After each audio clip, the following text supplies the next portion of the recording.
Oh,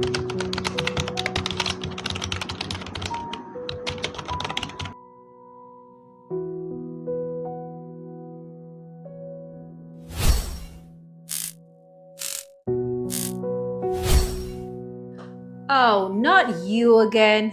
What am I doing wrong this time? You only appear when I'm doing something wrong when it comes to cleaning. You miss me? And also, yes, you were about to make a big mistake. Huge mistake. Right? Well, tell me, what was I gonna do wrong this time? I was only going to clean my TV. Number one, I just saw you turn off your TV. You were using it.